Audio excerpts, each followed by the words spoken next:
Hey guys, welcome back to Fantasy Tip. My name is Julian, and in today's episode, we're going to be talking about players that you should consider adding to your team to help you secure the victory for Week 19 of the fantasy hockey season.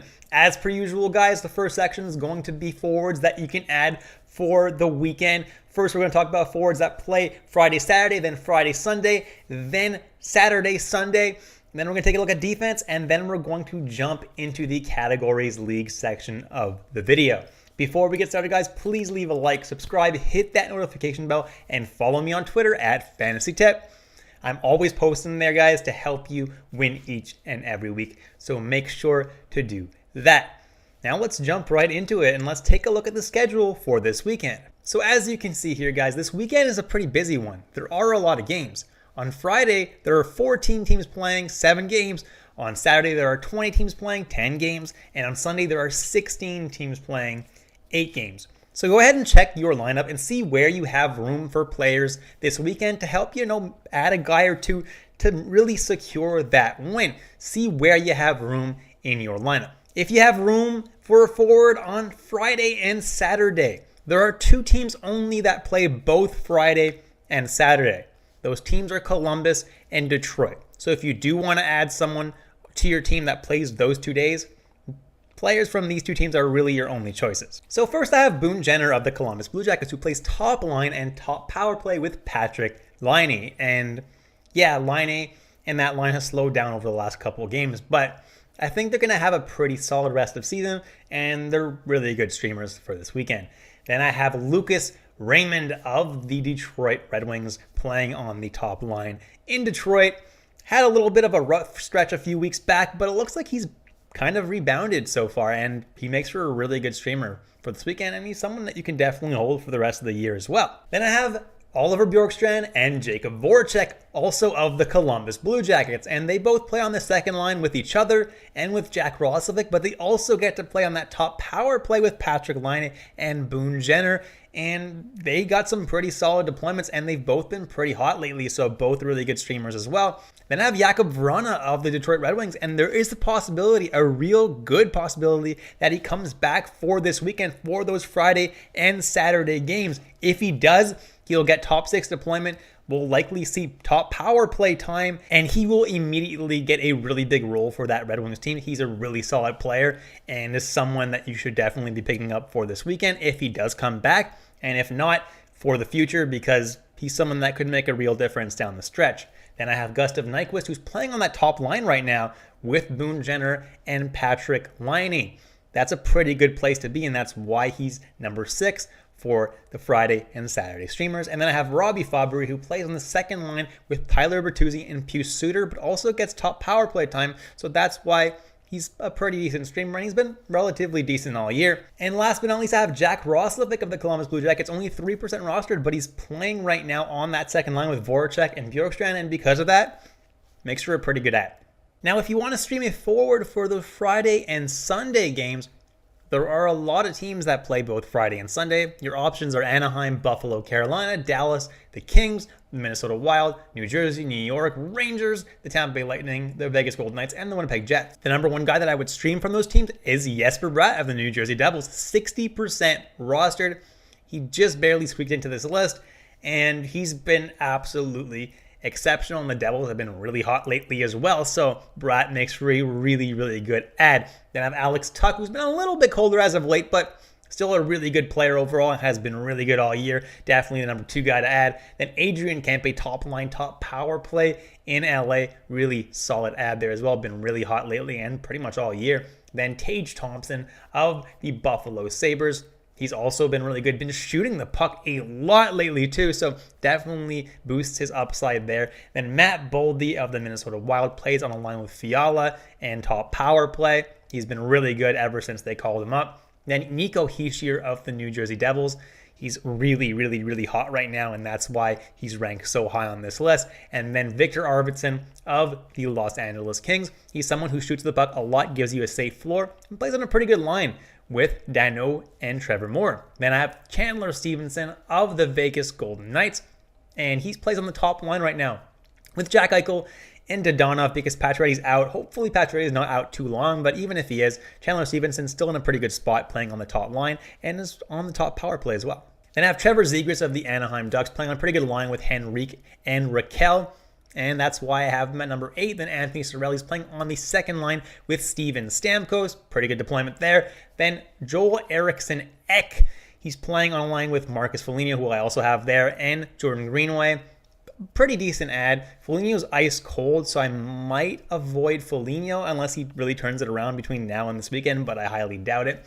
Then Ricard Raquel of the Anaheim Ducks plays on that line with Zegras and Henrique. Pretty good line there. Then I have Jeff Skinner, who plays on a top line with Tuck and with Tage Thompson. And just playing there and the top power play of those guys is a really good place to be. And even though Skinner's been cold, he should turn it around. And he could explode at any minute. Then I have Adam Henrique, who I already mentioned plays with Raquel and Zegras, and he's been pretty hot. Then I have Jamie Benn, who's playing on the second line with Seguin and Goryanov. Not my favorite, but he's been doing decently lately. Then I have Philip Dano, who plays with Arvidsson and Trevor Moore, and he's been pretty solid too lately. Then Trevor Moore is someone I really like, and I think he should be owned in a lot more leagues, but he's still available in 89% of leagues, guys, and he makes for a really excellent streamer for not only this weekend, but also in the future. Then I have Andrew Kopp of the Winnipeg Jets, who's coming back from injury, but apparently is only going to be played on the third line, which I don't love. And he's still going to get second power play time, so he's still going to have a tiny bit of value. But if he stays on that third line, I don't really like his value going forward. However, he's still someone that's able to produce and is someone I do not mind streaming. Then I have Kyle Okposo of the Buffalo Sabres, and he's someone who has been insanely hot despite getting third line minutes.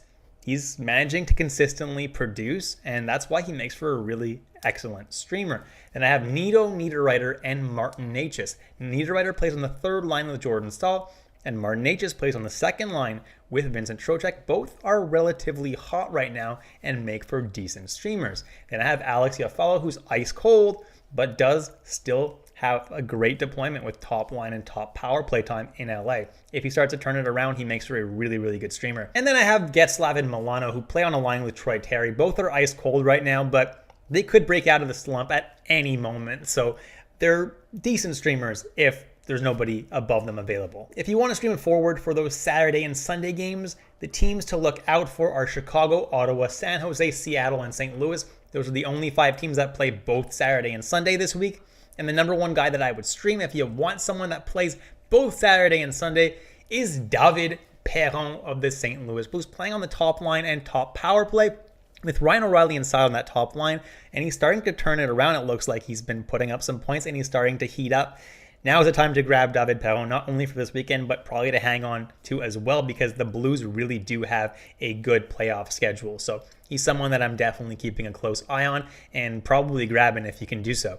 Then I have Ivan Barbashev, who's went ice cold for like 2 whole weeks, but it looks like he's starting to turn it around. He's on a pretty good line with Shen and Kyrou.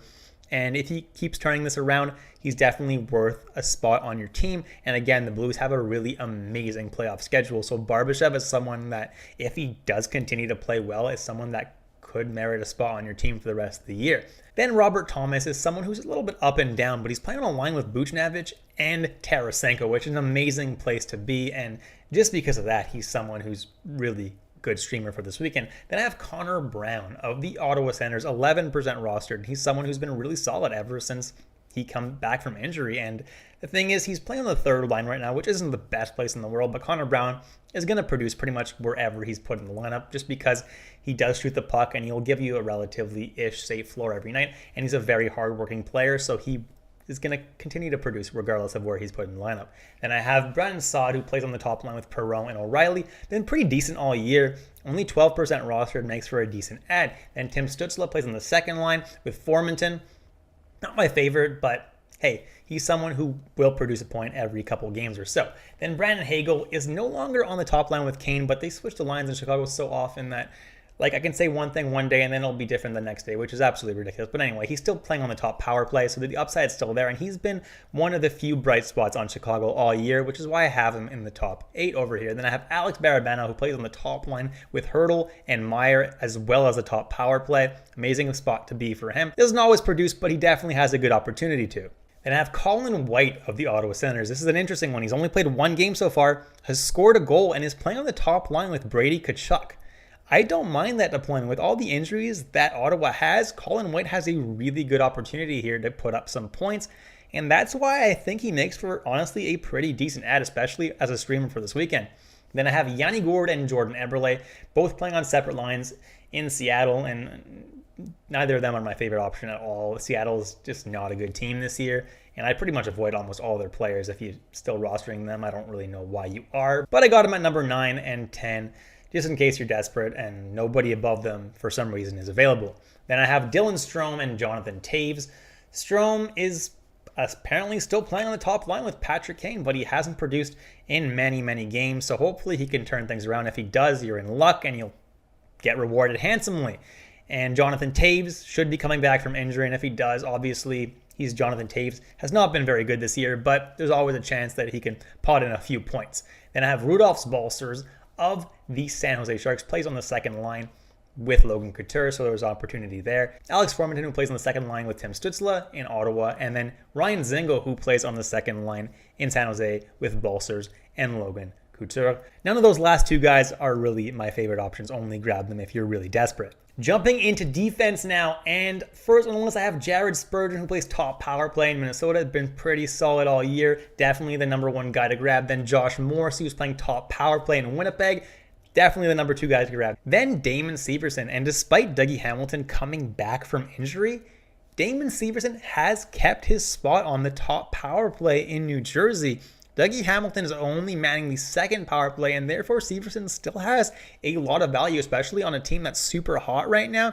I do not mind grabbing Severson at all. Then Mark Giordano is pretty much the only hot player on Seattle, the entire team. So he's someone who's definitely a decent option. Then Colton Parayko of the St. Louis Blues is someone who puts up some decent peripherals in St. Louis and puts up a point every so often as well. Definitely a safe floor for Colton Parayko. Then Eric Chernak is someone who hits, blocks a little bit. He'll put up a safe floor.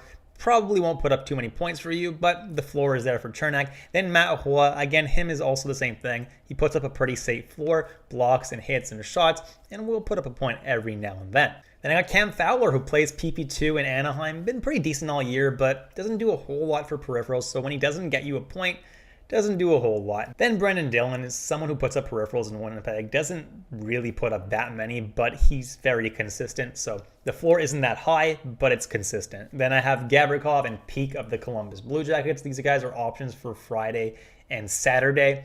And they've both been putting up some solid blocks numbers, and Gavrikov also is putting up points every now and then. So both relatively decent options if you're desperate. Then Ryan Graves of the New Jersey Devils. And because they're really hot, Graves is someone who's been doing pretty well in New Jersey and therefore makes for a decent streamer for this weekend. Then I have McNabb and Whitecloud, and they're both peripheral guys who put up decent hits and block totals. And if that's what you need, they're good options. Then I have Mario Ferraro, who's the same kind of thing. He's a blocker and he puts decent amount of hits up as well, and that gives you a safe floor. Now jumping into the categories league section of the video, and if you need shots on goal, well, the number 1 guy to stream for this weekend is Victor Arvidsson, because he does shoot the puck 3.7 times per game. So if you stream him for both the games he plays this weekend, he will get you probably 6 or 7 shots at the very least. Then Tage Thompson shoots 3.3 times per game. Alex Tuch 3.2, Jeff Skinner 3.2, Joel Eriksson 3.0, Adrian Kempe 3.0. And then these next couple guys are not the next best guys, but if there's nobody above them in this list available, I added some lower owned players that could fill in for you. Rickard Rakell shoots 2.7 times per game, and Noah Gregor of the San Jose Sharks shoots 2.6 times per game, and he's 0% roster, so he's probably available in your league. Jumping into blocks, and the number 1 guy to add for blocks is Connor Murphy, who blocks on average 2.7 shots per game. So if you stream him for a couple games, he'll get you somewhere between 4 and 6 blocks, which is not too bad. Then Mario Ferraro, 2.6 blocks per game. Calvin DeHaan, also 2.6 blocks per game. Braden McNabb, same thing, 2.6 blocks per game on average. Colton Parayko, 2.4. Jake McCabe, 2.3. And Zach Whitecloud, 2.2. If you need hits, the number 1 guy to grab is Ryan Reeves, who hits 4.3 times per game.